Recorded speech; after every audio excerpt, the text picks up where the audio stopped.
Al-Quran surah kedua ayat ketiga. Alladzina yu'minuna bil ghaib wa yuqimunas shalah. Jaga salatnya. Bagi yang muslim ya, hati. Jaga salatnya. Jangan pernah tinggalkan salat jika sudah tiba waktunya. Nanti bedanya cuma di masalah berjamaah atau tidak. Satu. Yang kedua, tepat waktu atau menyesuaikan dengan kondisi Anda bekerja. Tapi prinsipnya jangan tinggalkan sholat. Itu satu. Sholat itu dari kata silah, hubungan yang sangat kuat. Ada namanya silaturahim, hubungan yang kuat sehingga saling memperhatikan dan menyayangi. Jadi silaturahim itu bukan saat Anda datang, Anda sapa, Anda kenal, pulang. Bukan itu. Saat Anda pulang, tidak melihatnya, Anda masih ingat, Anda doakan dia, itu silaturahim. Hubungan yang mengatur kita dengan Allah supaya terhubung terus dan ingat Allah di setiap keadaan, itu disebut dengan sholat. Semakin tinggi sholatnya, semakin diperhatikan kita oleh Allah untuk dimudahkan pekerjaannya. Jelas? Oke. Satu. Belum selesai? Maaf, kita sampai jam berapa ya? Ya, sampai asar ya. Baik, masih ada waktu ya, setengah jam. Yuk pelan-pelan sini. Ini saya mau detilkan. Saya mau kasih rahasia sebentar ya. Anda kalau bisa praktekkan ini, maka sudah ada jaminan dari sejak zaman Nabi, ini akan diraih bahkan di luar batas yang bahkan telah kita tetapkan. Salat. Tolong kita komitmen dulu ya. Maaf, ini rahasia di antara kita ya. Jangan dibagi keluar ya. Salat, semua bacaan dan gerakan itu ada artinya. Jadi bukan cuma begini. Buka dengan takbir, Allahu Akbar, tutup dengan salam, selesai. Tidak. Dari mulai berdiri begini, mengangkat tangan, sampai ke salam, itu ada maknanya. Dan makna itu yang dibawa dalam pekerjaan kita. Contoh, boleh minta satu orang sini? Silakan. Silahkan berdiri. Berdiri posisi sholat. Ya. Gak apa-apa, sementara menghadap ke sana ya. Sudah? Berdiri? Udah? Oke. Kita belum takbir ya, masih berdiri. Perhatikan. Badan tidak condong ke depan, tidak ke belakang, tegak. Kaki tidak terlampau lebar, tidak juga terlalu rapat. Coba rapatkan. Coba lebarkan. Coba sejajarkan dengan bahu. Nah, segini. Sejajar dengan bahu. Pelan-pelan ya, tegak, tidak terlampau lebar, tidak terlampau rapat, sejajar dengan bahu. Ini baru berdiri menghadap ke kiblat, dan ini ada artinya. Dari berdiri ini, seorang Abdurrahman bin Auf diajarkan oleh Nabi sampai dalam waktu 3 tahun, dari modal 0 beliau jadi orang paling kaya yang pernah berkehidupan di Madinah. Saya cepat saja. Tegak ini maksudnya apa? Saya kisahkan sebentar ya, supaya kita bisa paham dengan baik. Silahkan izin dulu sementara, duduk dulu.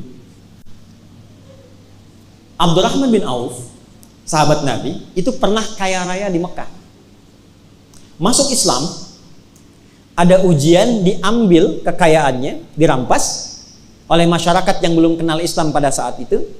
Lalu dikatakan pada beliau, silahkan ikut hijrah dengan Muhammad ke Madinah.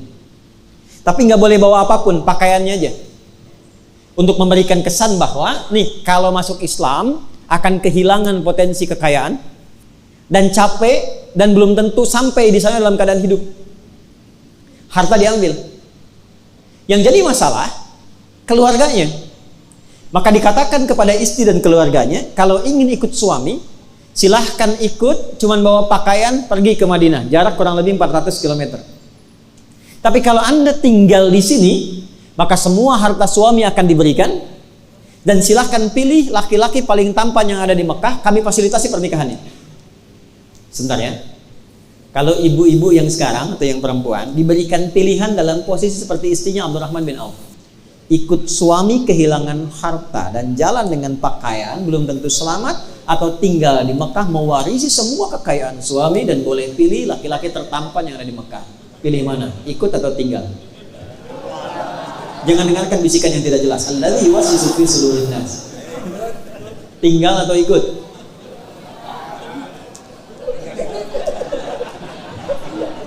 Oke. Maaf ya. Ternyata beliau memilih tinggal di Mekah. Tidak ikut. Maka apa yang terjadi? Abdurrahman bin Auf berangkat. Tiba di Yathrib, di Madinah. Disambut oleh orang paling kaya di Madinah. Itulah Ansar. Jadi Ansar itu maksudnya menolong sesuai dengan batas kemampuan, sesuai dengan sifat yang ditolong. Jadi kalau dia haus, disambut oleh orang bawa minuman.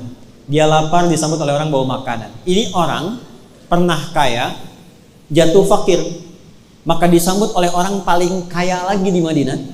Karena diduga khawatir jatuh fakir, kehilangan kebiasaannya, lantas ada stres dalam dirinya. Ya, kan rumusnya begitu kan di fisika?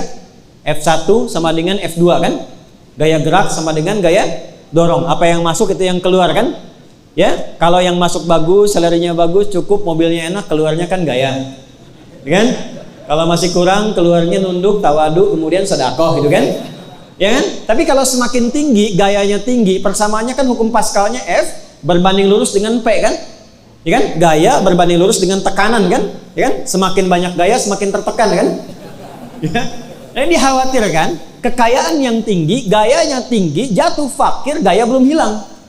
Maka apa kata orang kaya ini? Akhil karim, khudnis tanari. Saudaraku, saya pernah dengar, sami'tu annaka kunta ghaniyan. Saya pernah dengar, Anda pernah kaya. Kalau ingin kaya lagi, ambil setengah harta saya. Saya dengar Anda ditinggalkan oleh istri dan keluargamu. Kalau ingin menikah lagi, silahkan pilih perempuan paling cantik di Madinah. Walaupun itu bagian dari keluargaku, aku fasilitasi. Gantian ya. Kalau Anda dalam posisi itu, mau kaya, ambil setengah hartanya. Dan pilih perempuan paling cantik, walaupun bagian dari keluarganya, nikah difasilitasi. Saya tanya, Anda terima atau tidak ditolak sama sekali? Saya tawarin ditolak percuma Bu, saya tahu pilihannya itu. Nih, apa kaitan dengan praktek tadi? Perhatikan kalimatnya. Jazakallahu khaira. Bahasa kita, terima kasih semoga Allah berikan pahala. Arini ainal aswaq.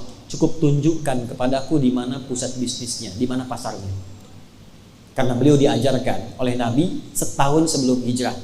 Kalau engkau masih mampu berdiri menegakkan dirimu, jangan gantungkan hidupmu pada orang lain. Optimalkan kemampuanmu. Pakai ilmumu. Tawakal kepada Allah. Nih gabungan dari tiga itu. Tegakkan diri kita, optimalkan tenaga kita, pakai ilmumu, tawakal kepada Allah. Maka mulai jadi penyalur kambing, berangkat, disalurkan, modalnya dikembangkan lagi, setahun punya 10.000 kambing, 2 tahun makin kaya, tahun ketiga jadi orang paling kaya yang berbisnis di Madinah Al-Munawwarah. Dari berdiri. Kalau sudah berdiri, begini tegak, jangan terlampau rapat. Kalau sudah mandiri, sudah bagus, sudah sukses, jangan eksklusif. Bergaul dengan teman yang selevel saja, lupa dengan teman-teman yang mengangkatnya. Lihat teman-teman di divisi Anda sebelumnya, barangkali dia perlu dibantu, barangkali dia perlu dikatrol, barangkali dia perlu dibimbing. Tapi juga jangan terlalu royal. Ya, baru dapat dengar promosi jabatan, belum diangkat, sudah sebar kartu nama. Ternyata besoknya tertukar. Nih, tegak. Ini belum takbir. Maka tolong jaga sholat. Tapi saat yang bersamaan, pelajari. Saya ulangi, pelajari makna dan bacaannya. Karena isyarat dari Al-Quran, ada orang yang sholat tapi tidak mengerti apa yang dibaca dan dilakukan dalam sholatnya.